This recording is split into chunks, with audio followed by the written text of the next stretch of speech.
بسم اللہ الرحمن الرحیم۔ نگاہ اردو چینل میں خوش آمدید۔ السلام علیکم گائز۔ اس چینل کا بنیادی مقصد آپ کو اردو نظم اور غزل کے صحیح معنی، مفہوم، تلفظ، آواز اور الفاظ کی ادائیگی سے روشناس کرانا ہے۔ بات اردو کلاسیکی غزل کی ہو یا جدید شاعری کی، شعراء کا کلام ہو یا شعراء کے حالات و زندگی، اردو مضامین ہوں یا پھر اردو نصاب، بہت کچھ اردو زبان سے متعلق سب کچھ ہم اس چینل کے ذریعے آپ تک پہنچائیں گے۔ آپ سے گزارش ہے کہ ویڈیو کو مکمل اختتام تک دیکھیے۔ چینل پر نئے ہیں تو چینل کو ضرور سبسکرائب کریں، ویڈیو کو شیئر اور لائک کیجیے اور بیل آئیکن کو ضرور کلک کریں تاکہ نئی آنے والی انفارمیٹیو ویڈیو آپ تک بآسانی پہنچ سکے۔ آئیے ویڈیو کا آغاز اس دعا سے کرتے ہیں۔ یہ گزرتے ٹھہرتے لمحے، چاند کا نور ہو یا چمکتا آفتاب، کھلتے گلاب و سمن، چنبیلی و لالا، یہ باد نسیم، یہ نظارہ اور بدلتے رت اور موسم، سب آپ کے لیے بارگاہ الہی میں ہاتھ اٹھائیں کہ اللہ رب العزت آپ کو نعمتوں کے باغات میں سے عزت، شہرت، کامیابیاں، نعمتیں اور رحمتیں عطا فرمائے اور ہر آنے والا دن آپ کے لیے بے شمار کامیابیوں کا وسیلہ بنے، آمین یا رب العالمین۔ سب سے پہلے ہم فرسٹ ایئر کے اردو نصاب کی نظم حمد کو بیان کرتے ہیں، اور حمد جیسا کہ آپ جانتے ہیں کہ ایسی نظم جس میں اللہ رب العزت کی تعریف و توصیف بیان کی جائے وہ حمد کہلاتی ہے۔ پہلا شعر جس کے دونوں مصرے ہم قافیہ اور ہم ردیف ہوں وہ مطلع کہلائے گا، اور آخری شعر جس میں شاعر اپنا تخلص استعمال کرے گا وہ مقطع کہلائے گا۔ اگر شاعر آخری شعر میں اپنا تخلص استعمال نہیں کرتا تو وہ آخری شعر تو کہلائے گا لیکن مقطع نہیں۔ سب سے پہلے ہم امیر احمد یا امیر مینائی کا تعارف بیان کرتے ہیں جو کہ حمد کے شاعر ہیں۔ اردو زبان کے 19ویں صدی کے مشہور شاعر، اصل نام امیر احمد تھا اور امیر مینائی کے نام سے مشہور ہوئے۔ غزلیات کے 2 دیوان، صنم خانہ عشق اور دوسرا مرۃ الغیب، اس کے علاوہ ایک نعتیہ دیوان محمد صلی اللہ علیہ وآلہ وسلم خاتم النبیین کے نام سے انہوں نے لکھا۔ مذہب کے ساتھ انہیں خاص لگاؤ تھا، حمد بڑے شوق سے کہتے تھے۔ حمد کا پہلا شعر ہے: دوسرا کون ہے جہاں تو ہے، کون جانے تجھے کہاں تو ہے۔ دوسرا کون ہے جہاں تو ہے، کون جانے تجھے کہاں تو ہے۔ عربی اور فارسی اور اردو زبان کے مایہ ناز شاعر امیر احمد مینائی اپنا فصاحت و بلاغت کا نمونہ اس شعر میں پیش کرتے ہیں۔ بیان کرتے ہیں کہ اللہ رب العزت ساری کائنات کا خالق و مالک ہے، کائنات کی بادشاہت اور ملکیت میں اس کا کوئی بھی شریک نہیں۔ قرآن پاک میں ارشاد باری تعالیٰ ہے: ان اللہ عزیز حکیم، بے شک اللہ غالب اور حکمت والا ہے۔ ایک جگہ قرآن پاک میں ارشاد باری تعالیٰ ہے: لو کان فیہما آلہۃ الا اللہ لفسدتا، اگر زمین و آسمان میں اللہ کے سوا کوئی معبود ہوتے تو یہ دونوں درہم برہم ہو جاتے۔ اقبال فرماتے ہیں، حمد کی ایک جھلک کو اپنے شعر میں بیان کرتے ہوئے یوں فرماتے ہیں: چمک تیری عیاں بجلی میں، آتش میں، شرارے میں، چمک تیری عیاں بجلی میں، آتش میں، شرارے میں، جھلک تیری حویدہ چاند میں، سورج میں، تارے میں۔ بشیر بدر کہتے ہیں: خدا ایسے احساس کا نام ہے، خدا ایسے احساس کا نام ہے، رہے سامنے اور دکھائی نہ دے۔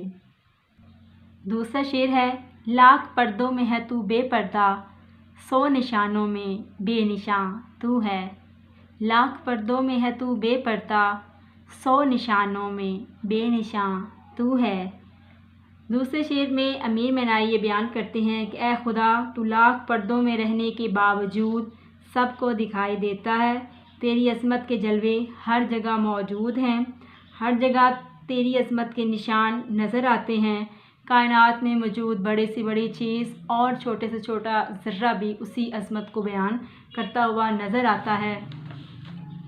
قرآن مجید میں ارشاد باری تعالیٰ ہے: هو الاول والآخر والظاہر والباطن وَهُوَ بِكُلِّ شَيْءٍ عَلِيمٌ۔ ترجمہ ہے وہی پہلے ہے، وہی پیچھے ہے، وہی ظاہر اور وہی مخفی ہے، وہی ہر چیز کو بخوبی جاننے والا ہے۔ کیونکہ اس کی ذات کی عظمت اور اس کی ذات کی فطرت کے نشان جو ہیں وہ ہر جگہ موجود ہیں۔ اس لیے ایک شاعر بخوبی اس بات کو بیان کرتا ہے، فلسفے عشق کے اب کون کسے سمجھائے، فلسفے عشق کے اب کون کسے سمجھائے، ہر طرف اس کی تجلی ہے تو پردہ کیا ہے۔ تیسرا شعر ہے، تو ہے خلوت میں تو ہے جلوت میں، تو ہے خلوت میں تو ہے جلوت میں، کہیں پنہا کہیں عیاں تو ہے۔ اس شعر میں امیر مینائی بیان کرتے ہیں کہ اے خدا تو خلوت میں، تو جلوت میں، تو محفل میں، تو تنہائی میں، تو ظاہر ہے تو باطن ہے، تو اول ہے تو آخر ہے، تو پنہا ہے کہیں عیاں ہے، ہر جگہ کسی نہ کسی طرح سے تیری عظمت کے نشان موجود ہیں۔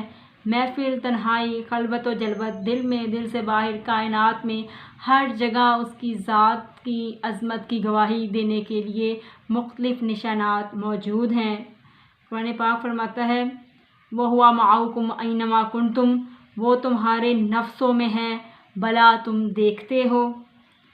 ایک شاعر یوں بیان کرتے ہیں، ہے عیاں بھی تو ہے نہاں بھی تو، ہے عیاں بھی تو ہے نہاں بھی تو، ہے یہاں بھی تو ہے وہاں بھی تو۔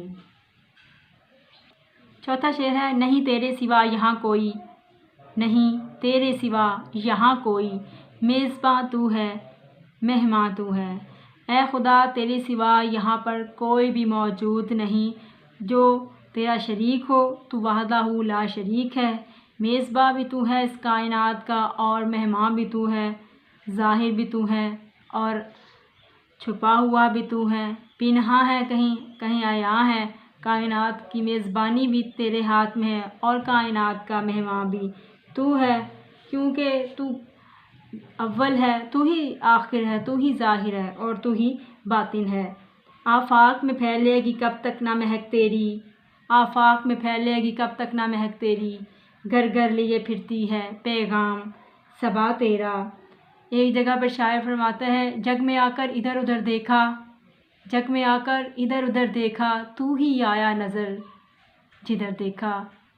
غالب فرماتے ہیں، نہ تھا کچھ تو خدا تھا، نہ تھا کچھ تو خدا تھا، کچھ نہ ہوتا تو خدا ہوتا، ڈبویا مجھ کو ہونے نے، نہ ہوتا میں تو کیا ہوتا۔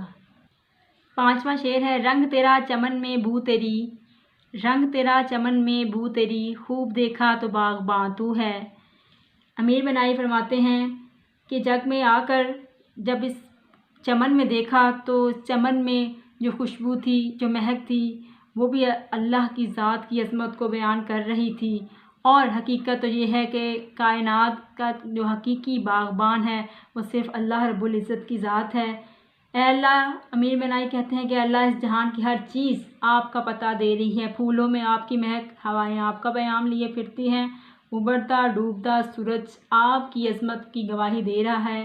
اے خدا، اس جہاں کا سارا گلشن آپ کی مہکار سے مہک رہا ہے، خدایا اول و آخر بھی تو ہے، خدایا اول و آخر بھی تو ہے، خدایا ظاہر و باطن بھی تو ہے۔ ایک جگہ میر تقی میر فرماتے ہیں، تھا مستعار حسن سے اس کے جو نور تھا، خورشید میں بھی اس کا ہی ذرہ ظہور تھا۔ آخری شعر ہے، محرم راز تو بہت ہیں امیر، محرم راز تو بہت ہیں امیر، جس کو کہتے ہیں رازداں تو ہے۔ آخری شعر اگر شعری اصطلاح کے حوالے سے دیکھا جائے تو آخری شعر جس میں شاعر اپنا تخلص بیان کرتا ہے وہ مقطع کہلاتا ہے، لیکن اگر آخری شعر میں شاعر اپنا تخلص بیان نہیں کرتا، آخری شعر تو وہ کہلائے گا لیکن مقطع نہیں کہلائے گا۔ یہ شعر مقطع ہے کیونکہ اس میں شاعر نے اپنا تخلص بیان کیا ہے۔ محرم راز تو بہت ہیں امیر، جس کو کہتے ہیں رازداں تو ہے۔